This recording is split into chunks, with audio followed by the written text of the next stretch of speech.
to the Audio Renaissance unabridged presentation of How to Become CEO, the rules for rising to the top of any organization. Written by Jeffrey J. Fox. Produced by Tony Huntz. And now here is Jeffrey J. Fox.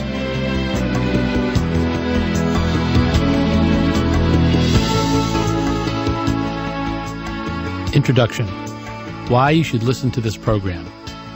If you bought this tape, you are ambitious. If someone gave you the tape, that person thinks you are ambitious. Having ambition to better yourself, to be a contributor, to make a difference, to grow professionally, to be more successful, or to become CEO of an organization is good. CEO is the acronym for Chief Executive Officer. The CEO is the person who has strategic responsibility for the fortune and the future of the organization. The CEO may be called headmistress, managing partner, general of the armies, pontiff, commander-in-chief, queen, or warden. But whatever the title, the CEO is the boss. If becoming the boss is what you want, this program will help. There are oodles of factors that influence the path to CEO. Work habits, luck, timing, competitors, personality, supporters, talent, circumstances, and so on.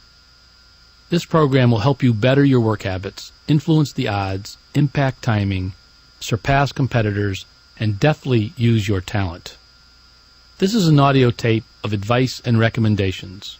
The ideas are based on the realities of business and organizations. The ideas in this tape are not part of any MBA curriculum. They are crisp, blunt, frank, generally non-judgmental, and easy to listen to, digest, and do.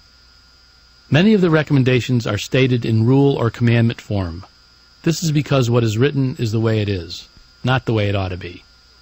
Although the content of the tape is intended to help you progress in a company, the observations and advice are often applicable to your non-work life and activities as well. The surest way to become president or CEO of a corporation is to buy a business or to start a business. If you plan to make your career in a large corporation, this tape will help. Of course, if you'd rather run your own business, this tape will also help. The book from which this program is drawn has been skillfully edited by Lori Abkemeyer at Hyperion. She and I are interested in your comments, thoughts, additions, and in any positive examples of your using the guidelines in this program. Write to us care of Hyperion, 114 Fifth Avenue, New York, New York, 10011. Thank you. And now, here's how to become CEO. The rules for rising to the top of any organization. 1. Always take the job that offers the most money. After you've decided what you want to do, whether it is banking, advertising, manufacturing, or something else, go to work for the company that offers you the most money. If you have not decided what kind of career or industry is for you, then take the job that offers the most money. If you are in a corporation, always take the transfer, promotion, or assignment that pays the most money. There are several important reasons why you go for the money. First, all of your benefits, perquisites, bonuses, and subsequent raises will be based on your salary. Corporations give all extra compensation in percentages. Therefore, a 10% raise on a $22,000 salary is $200 better than the same raise on a $20,000 salary. Second, the higher paid you are, the more visible to top management you will be. Third, the more money you are paid, the more contribution will be expected of you. This means you will be given more responsibility, tasks, and problems to solve, and a chance to perform is an invitation to success. Fourth, if two people are candidates for a promotion to a job that pays $50,000, and one person makes $30,000 and the other $40,000, the higher paid person always gets the job. The higher paid person gets the job regardless of talent, contribution, or anything else. Corporations usually take the easy way out, and it is easier to promote the higher paid than the lower. Promoting the higher paid is the path of no resistance in most organizations. Someone approved the higher paid person's compensation. Others concurred. To leapfrog the higher paid diminishes the sponsor of the higher paid. And the sponsors of the higher paid are themselves even higher paid. Promoting the higher paid endorses the wisdom of upper management. Finally, in business, money is the scorecard. The more you make, the better you're doing. Simple. 2. Avoid staff jobs. Seek line jobs. Line jobs make money for your corporation. Line jobs bring in money or have direct relationship with profits and loss. The distinction between line and staff is sometimes blurred in corporations, but line jobs are where the action is. Line jobs include salespeople, sales managers, product managers, plant managers, marketing directors, foremen, supervisors, and general managers. Staff jobs include lawyers, planners, data processing people, research and development scientists, and administrators of all types. Line jobs directly help the company get and keep customers. Legitimate staff jobs indirectly get and keep customers. Jobs that don't get and keep customers are redundant. In most companies, most of the people are either in administration or in field sales. Administrative people are not bad, nor untalented, but they are not at the cutting edge. The company doesn't depend on them. Take a staff job only if it is clearly temporary, a stepping stone, and if it pays more money. Be sure you know what the line and staff jobs in your company are. Be sure to get the right one.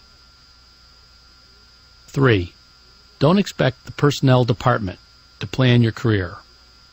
Amazingly, many managers think the personnel department, also known as human resources, is supposed to construct a career path for them. They think companies actually have a grand plan for them. Some managers think there is some kind of preordained job ladder, as in the Army or a police department. A young manager does basic training, and the omniscient corporation promotes him or her to the next level up the pyramid. It doesn't work that way. Corporations don't have career plans for future presidents. It is doubtful if they have them for anybody. Your destiny and your career growth are your responsibility and no one else's. You have to know what you want. You have to design the plan to get there. You have to determine what skills and functional expertise are needed to get to the top in your company. Your responsibility is to acquire that experience. 4. Get and keep customers. Customers are the lifeblood of any company. Everybody should know this. Everybody says the customer is king, and we work for the customer, and the customer is the real boss. But very few employees in a corporation do anything to demonstrate they believe in this dictum. Commonly, the higher an executive gets, and the bigger the company, the less they deal with real, honest-to-goodness, existing and potential customers. Executives reorganize companies, eliminate jobs, and excuse the chaos by saying they are 2 or 3 levels closer to the customer. Bunk. There are no barriers between anyone in the corporation and the customer. Why do so few people really work to get and keep customers? Because dealing with customers is tough. Customers reject sellers. They negotiate. They make harsh demands. They expect their needs to be filled, and they can be fickle. Also, dealing with administrative functions is an easier, impersonal, and safe task. You must deal with today's customers and tomorrow's customers. They provide the ideas for new products and new applications. They provide the early warning signals about your product's quality and timeliness. They know about your competitors. To know your customers is to know your future. When the phone rings, 12 people ought to dive to answer it. The customer is indeed king, and the future president understands how the customer is also the kingmaker. 5. Keep physically fit. Your brain will make you money, but your body carries your brain. The better your physical condition, the greater your capacity for productive, unrelenting work. And being in good condition gives you another edge. 90% of all people climbing the corporate ladder are out of shape. You will be able to start earlier, pause less often, and end your day with a wind sprint. You will also sleep better. You'll be energetic and tire rarely. Your spirits will be up, and you will not get depressed. You will have the energy and motivation to, at night and on weekends, coach soccer, attend the theater, volunteer. How you keep fit is up to you. 6. Do something hard and lonely. Regularly practice something Spartan and individualistic. Do something that you know very few other people are willing to do. This will give you a feeling of toughness, a certain self-elitism. It will mentally prepare you for the battle of business. Something that is hard and lonely is studying late at night for a graduate degree in fashion design, especially in the winter when everyone else is asleep. Or running long, slow distances early in the morning versus jogging at lunchtime with a mob. Split wood, write, work in the garden, read King Lear, but do it by yourself. Do something that is solitary. All great and successful athletes remember the endless hours of seemingly unrewarded toil. So do corporate presidents. 7.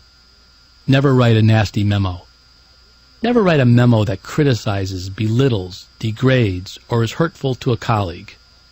Never write a memo that is cynical, condescending, or unkind. Never send a memo written in anger or frustration. The world of business is very small. People get promoted, change companies, change jobs, have powerful friends, and do all of this around the world and throughout your 40 to 50-year career.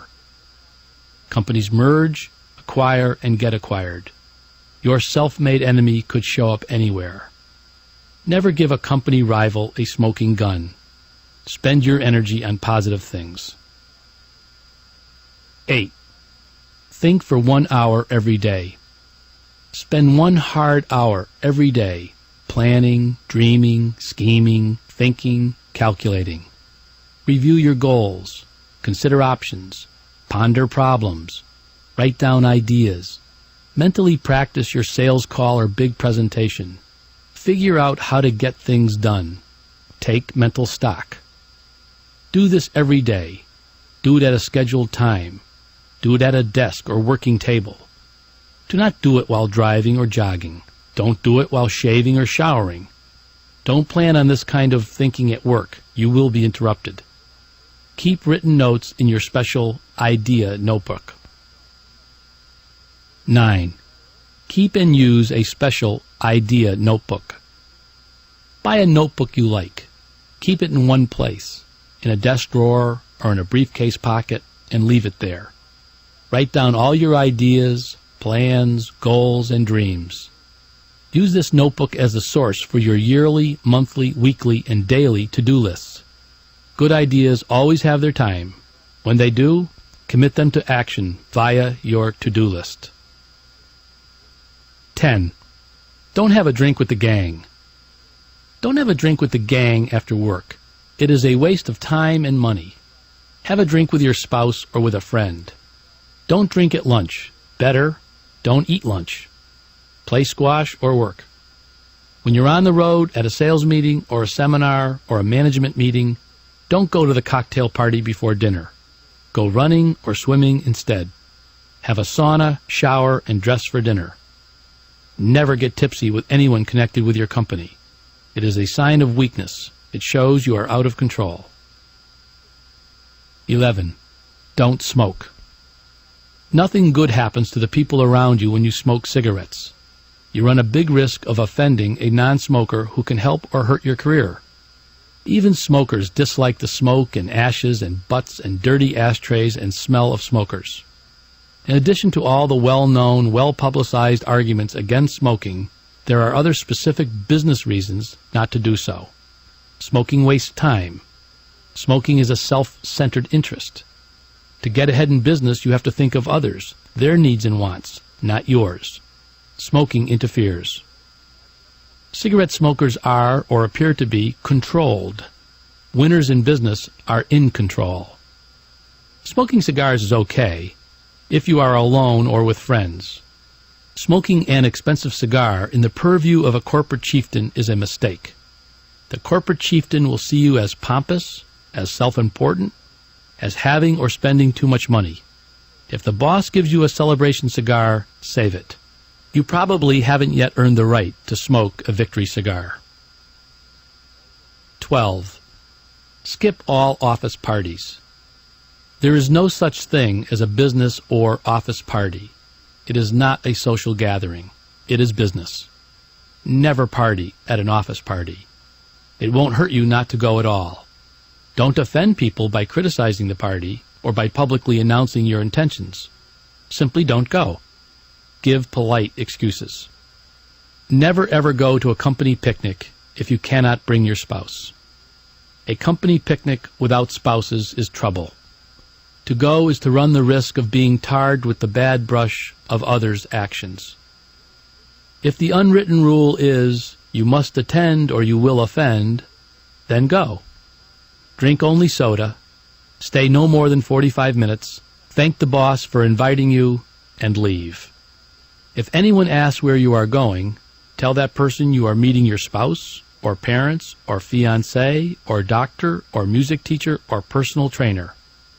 Parties are supposed to be fun, enjoyed with friends. Heed the old axiom, don't mix business with pleasure. 13. Friday is How You Doing Day. Every Friday, take one of the people you need out to lunch and ask, how you doing? These are usually people not in your department. They are important gears in the machine, people who help get your job done. If you're in sales, it is probably the sales manager's assistant, or the person who figures quotas, or someone who figures price quotes. If you're in marketing, it is someone in manufacturing, or R&D, or anywhere. If you are anywhere, there's always someone. If you don't know who you need, find out. Business is like a machine. Every part needs to work. Every part needs to be oiled. Find out who you need, no matter how low in the organization, and let them know you need and appreciate them. Make one good ally in your company every month. 14. Make allies of your peers' subordinates. Your peers are rivals for your next spot. The support of your peers' teammates is important. Their support of you will help you get your job done, even if your peer deliberately or unintentionally acts to scuttle you. If your peer speaks well of you, her people will feel good because they already think the same.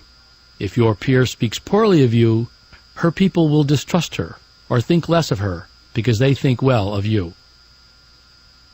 15. Know everybody by their first name. To most people, there is no sound sweeter than their name remembered and pronounced correctly. Learn everybody's full name and know something about them. Find out what they do and why their job is important. If you learn that and you learn it sincerely and the people know it, you will be successful. A very good technique is to take visitors, customers, job candidates, friends, on an office or plant tour. Introduce them to people, telling the visitor what it is these other folks do that is important to the corporation. Your coworkers will appreciate the acknowledgement and will be flattered that you have invested the energy to recognize and value who they are and what they do. 16. Organize one-line good job tours. Every once in a while, get the highest ranking person you can to tour and visit your department. Before the tour, write out a single 3-inch by 5-inch index card for every person in the department. On the card, write a 1- or 2-line report of some achievement or contribution, business or personal, that the person made. Use the cards as cue cards for the top guy, so that he can personally and specifically thank and compliment each person. Everybody wins on a good job tour. The top guy will enjoy the natural positive feedback from your people, and he or she will be more informed. Your people will love the recognition and will be more motivated knowing they are appreciated. You will look very good. The collective positives of your people will be your accomplishment. Don't let anybody in the company know you do this. 17. Make one more call. Ted Williams and Joe DiMaggio, two of the greatest hitters in baseball history, each took more batting practice than did all their teammates combined. It took Alexander Graham Bell over 1,000 experiments to fashion a commercially viable phone prototype. The difference between the successful person and the average is inches. The salesperson who makes one more sales call, the copywriter who does one more draft, the carpenter who nails one more board, the market researcher who does one more interview is going to be the best. 18. Arrive 45 minutes early and leave 15 minutes late. If you are going to be first in your corporation, practice by being first on the job. People who arrive at work late don't like their jobs. At least that's what senior management thinks. People don't arrive 12 minutes late for the movies.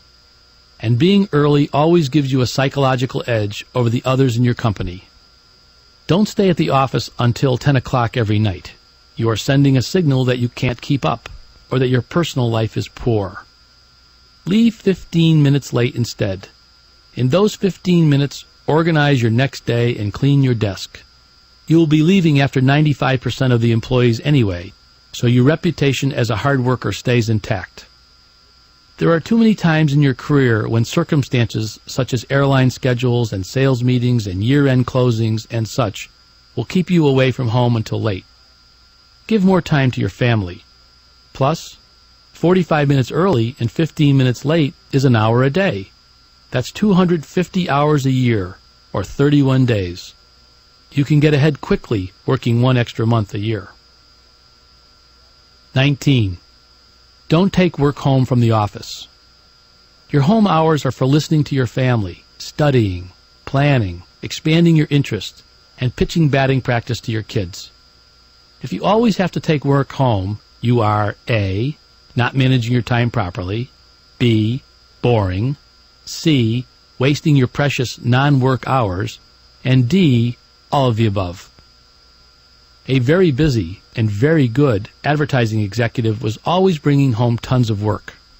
Her elementary school-age daughter, noting all the extra work her mother felt compelled to do, asked her innocently, "Mom, maybe you belong in a slower group."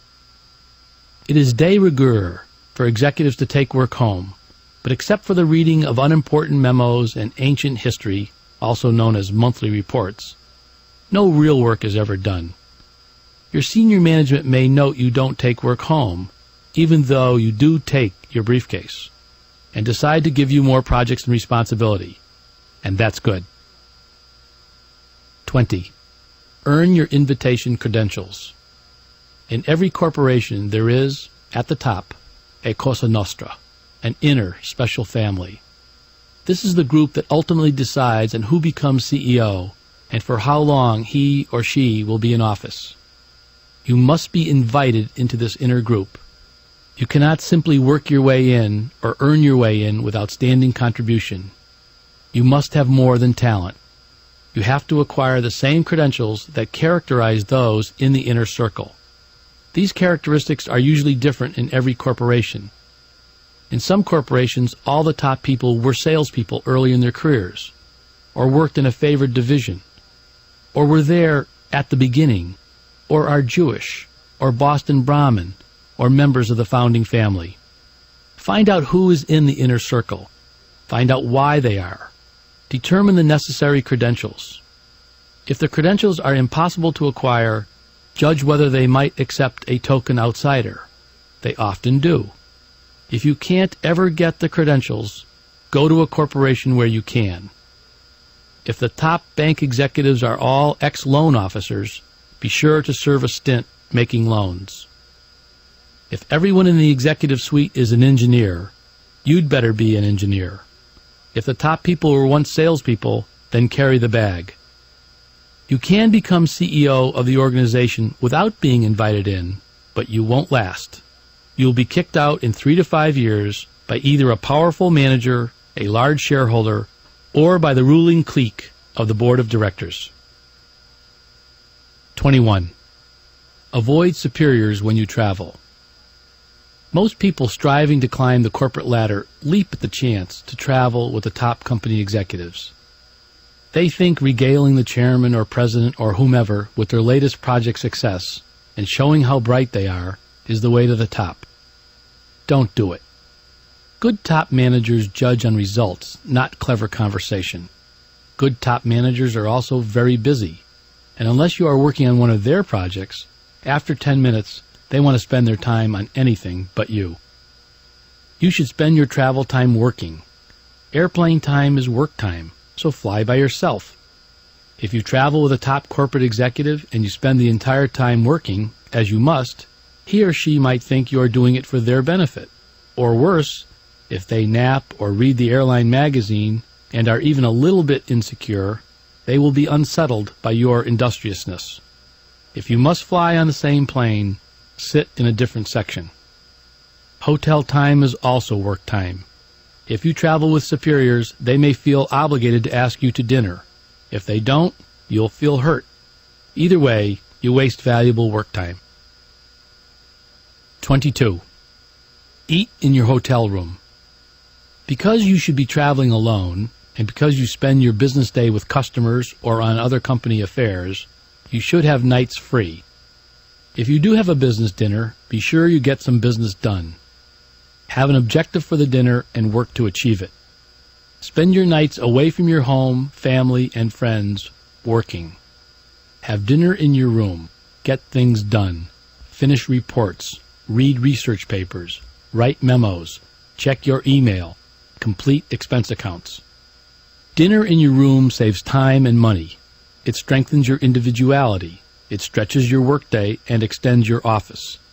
Spread your projects out. Flick on a ball game or a movie. Order a bottle of Bolya Vineyard Cabernet Sauvignon with dinner, and get some work finished. Have breakfast in your room. Arrange for an exact service time. Get up early, do your exercises, get dressed, and start working.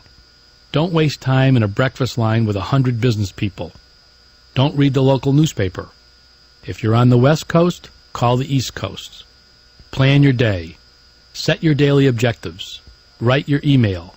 Get some things done. If you have a breakfast meeting, and these are excellent meetings, have an objective and an agenda and work to achieve it. 23. Work. Don't read paperbacks on the airplane. Airplane travel is tough. It is crowded, interrupted, and hurried. Inbound telephone calls are rare on an airplane. No one will bug you. Plan your work according to the time aloft. Bring work easily managed on an airplane.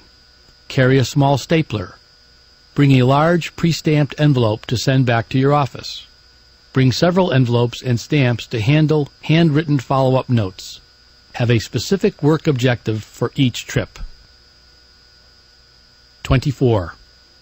Keep a people file. Get a good big address book or a notebook computer. From the first day on the job, start keeping a file of all the people you meet, work with, and get to know. Be sure to note in your book what the people do. Management recruiter, brand manager, printing supplier, freelance writer. Use pencil for your address book, as people change jobs and numbers constantly. Every 6 months, send a note to the people you don't see regularly, classmates, ex-colleagues, and so forth. Always ask people for their business card. Inevitably, they will ask for yours. Now you are in their file. Keep a backup copy of your people file in a safe place. Use this file during your entire career. Do this simple act of people linkage. No one else will do it quite the same way. Invest in people. 25. Send handwritten notes. Impersonal communication pervades. There is fax mail, email, junk mail, voicemail, talk and type computers, pagers, beepers, pins, ATMs, talking card doors, digitized wake-up calls. Greeting cards are pre-written for you. No one composes their own roses are red, violets are blue, Valentine's Day cards. Handwritten notes stand out. They are digitalis for the digital world. They will differentiate you, mark you as a person of manners and merit. They are personal, of the gracious past, and never out of style. There are endless occasions that warrant a handwritten note. Thank yous, praise, congratulations, regrets, for your information, thought you'd like to know, your presentation was just great, and your cassoulet was world class. Go to a good stationery store. Order a box of exceptional quality cards and envelopes, with your name on the cards and your address on the envelopes. Keep the box in your desk and carry some in your briefcase. Send one handwritten note a week, for starters. 26. Don't get buddy-buddy with your superiors. You and your superiors are business associates. You are not friends. There is a necessary line between you. Don't cross it and get buddy-buddy.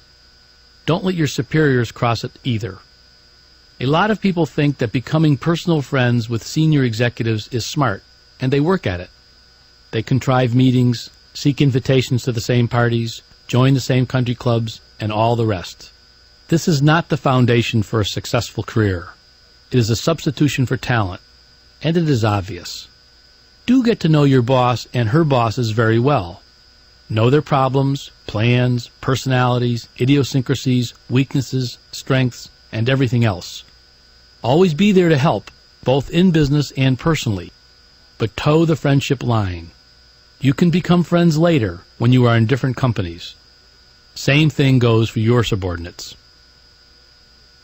27. Don't hide an elephant.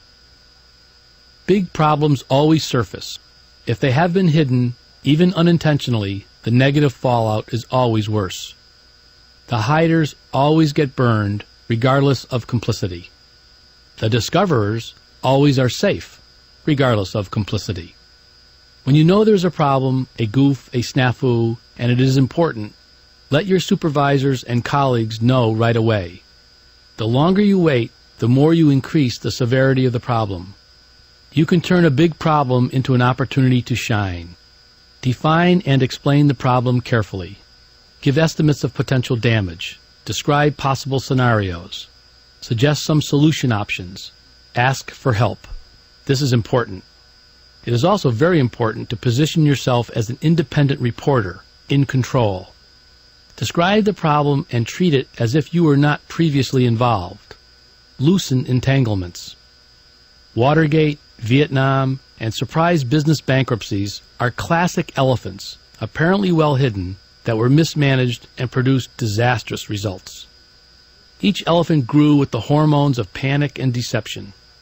The crisis managers were like children trying to save sandcastles from the tide. Note, however, how President John F. Kennedy handled his Bay of Pigs debacle. Preemptively, publicly, on television. My fault.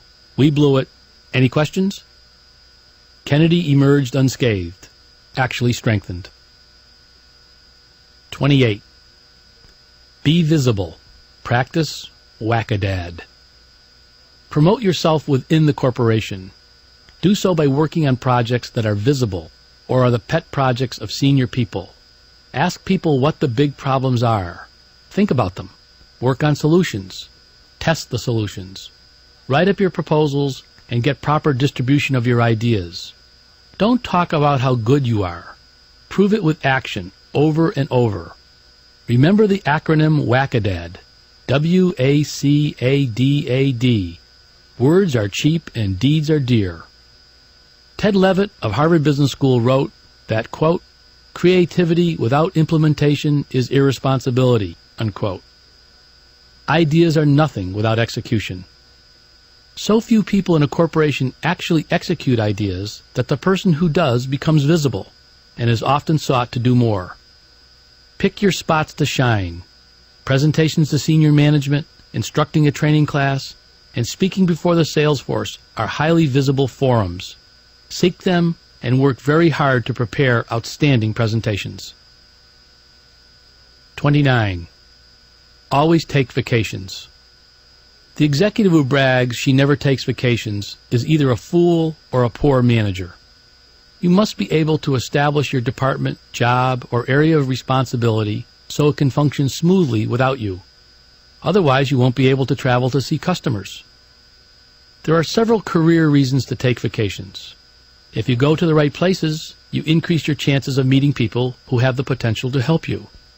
It is an occasion to observe other ways of life, new fashions and trends, different ways business is done, and literally to broaden your horizons.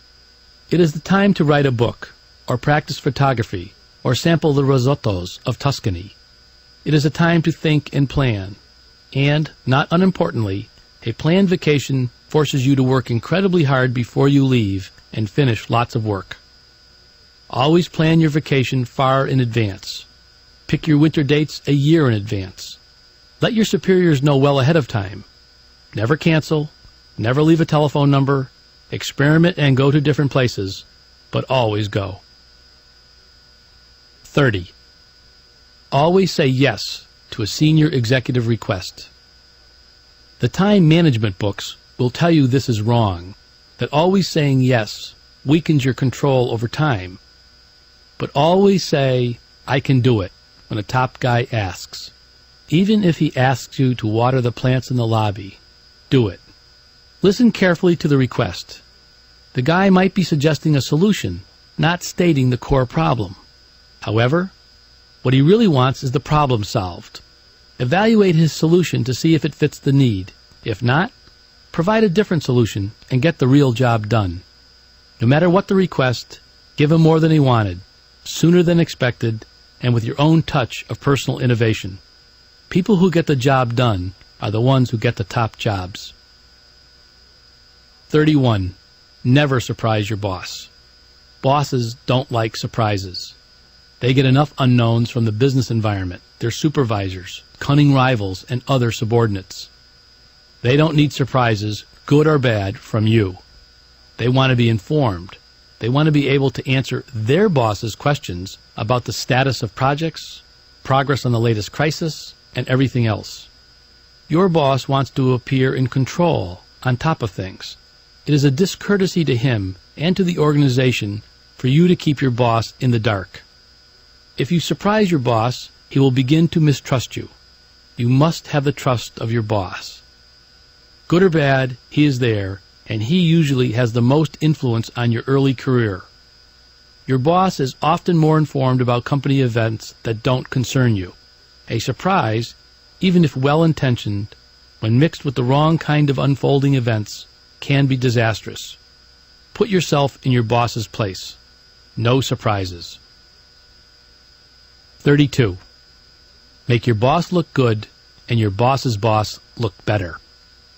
Getting real promotions usually requires a vacancy up the ladder. Your best chance is to succeed your boss. But she can't get promoted unless there is someone to replace her.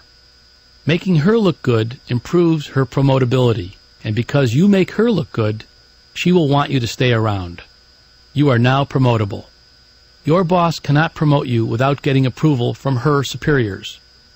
If you have made your boss's boss look better, your entire promotability equation will be enhanced. Your boss's boss is always the key. He is often more interested and influential in your career than your immediate superior. This is absolutely true if your boss is not going anywhere.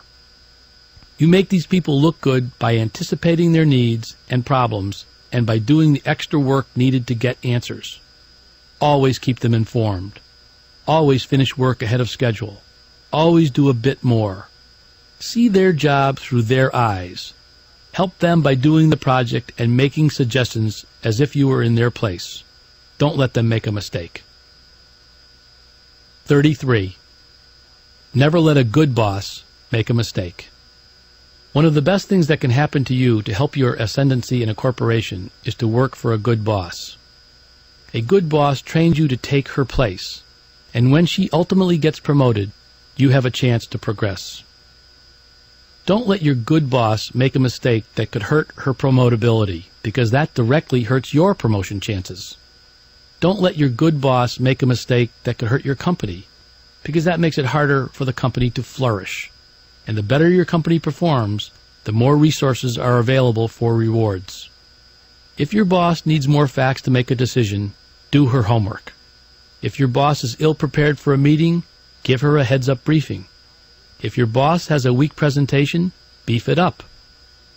Don't link the potential mistake with your boss personally. Don't say, "You are making a mistake," or "There is an error in your report."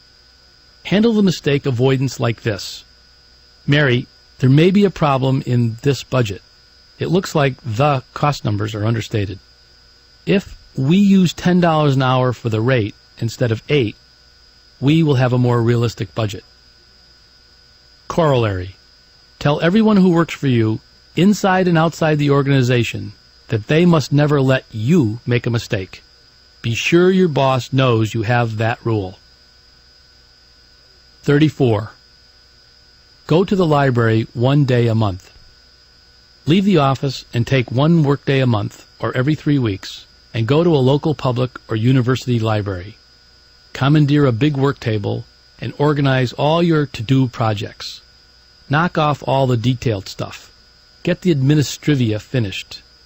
Administrivia describes those little business tasks, such as paperwork, expense accounts, report reviews, that, if not completed, can cause big problems. Organize your big projects into small, digestible pieces. Get your people file up to date. Organize your idea book. Write all your follow-up memos, customer letters, and thank you notes. 1 good, uninterrupted workday in a quiet library will enable you to accomplish 10 times more than you could with the same number of hours in your office. The feeling of getting so much done will embolden you, give you a sense of being ahead, in control, and will motivate you to work hard on your regular responsibilities. 35. Add 1 big new thing to your life each year. To be qualified to be a chief executive officer of a corporation, you must be broad-gauged, widely read, and have many diverse interests. You need to see solutions to your problems in the ways of other cultures, nature, music, how beavers build dams, anything. You also need to focus your energy and practice discipline. Adding 1 new big permanent facet to your life will prepare you for the presidency of your corporation. Learn a foreign language, Chinese cooking, or photography. Write a book, raise orchids, or breed canaries. Learn to play Blueberry Hill on the piano. Make a list of the things you want to do in the next 10 years. Nothing you want to do should be omitted. When you say you are too old to learn tennis, you are saying you don't have the capacity to grow, expand, or run an enterprise.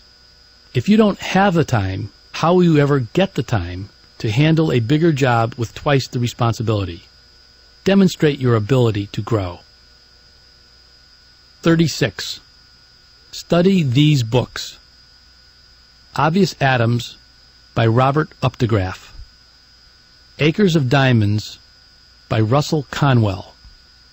The Bible. The Art of War by Sun Tzu.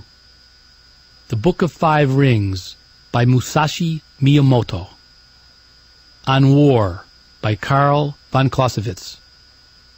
The Prince by Niccolò Machiavelli. Bartlett's Familiar Quotations. Webster's Unabridged Dictionary. The Forbes Book of Business Quotations, edited by Ted Goodman. The Complete Works of Shakespeare. On Advertising by David Ogilvy. The Sun Also Rises by Ernest Hemingway. The Elements of Style by William Strunk and E.B. White. Huckleberry Finn by Mark Twain. And Anything by Thomas Jefferson. 37. Dress for a Dance. A wise high school principal once disagreed with a young student council president who wanted to change the strict dress code for the sophomore dance. The principal said, "Dress for football, you play football. Dress for a dance, you dance." The same lesson holds for business. Dress for business, you do business. In certain places, companies and industries, different dress codes reflect different cultures.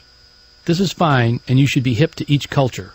For example, in Puerto Rico and Hawaii, business is often conducted in shirt sleeves.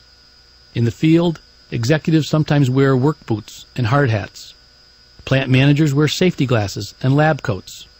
These are easily understood exceptions. Practice being presidential all the time, and that includes the business uniform. You don't have to spend a ton of money on tailored suits or become a fashion plate. Buy a book on how to dress in business, such as John T. Malloy's New Dress for Success, or New Women's Dress for Success, also by John T. Malloy, and note how successful people dress. 38. Over-invest in people. Hire the best people. Attract, motivate, train, and reward the best people. Companies that save money by only hiring people they can afford are headed to mediocrity in their industry, if they are not already there.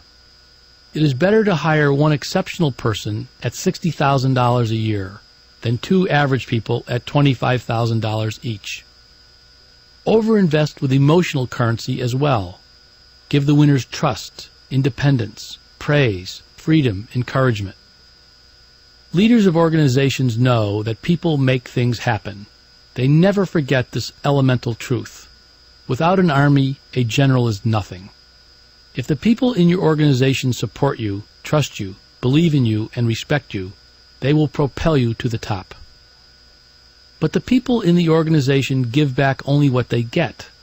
They are mirror-like reflectors. If trusted, they trust back. If respected, they respect back. Many executives fail because the other employees know their leader is insincere, dishonest, fearful, or untrustworthy. People will accept intellectual, physical, cultural, even moral flaws in their leaders, but they will never accept an anti-people character. Hire people according to the 3 I's. I for integrity, first priority. I for the I can do it attitude, critical. I for intelligence. If the person knows what they don't know, or that they might have to work 10% harder than a PhD, that's intelligence enough. Once you find this rare person, overinvest in her. She will know it and give you a great return on the investment. People are not dumb. They are not in business to lose money or to make mistakes in enemies. All they need is a little wise investment. 39. Overpay your people. If a person should be paid $5 an hour, she knows it. If you pay her $4.75, it will cost you 100 times the savings in sabotage. She will feel cheated. She won't go the extra inch, won't work the extra hour. She will find a way, mentally, physically, or economically, to punish you for paying her unfairly. If a person should be paid $5, and everyone knows it, pay her $5.75. You will get much more production than the extra 75 cents it will cost you, because the person will stretch to justify your confidence in her. Short-sighted managers don't understand this. They think they are keeping costs down. They think people should be happy to have the job in the first place. They believe people aren't worth their pay. On an individual basis, some people aren't worth their pay, and they can exist at any level in the organization. Get rid of them, for they take money from the real workers. One non-earner's salary can be spread among many. You can't cut people costs and save money. People are an asset, a contributing return on investment. You make money on people. If an investment in a bank account were returning 20% on capital, would you cut costs? That is, reduce your investment? Of course not. You would increase your investment. You are much better off to have fewer exceptional people all making more money than they should than to have the same or lower payroll costs with more people.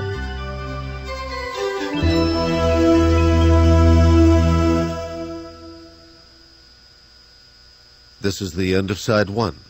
Please turn over the tape for proper cueing of Side 2.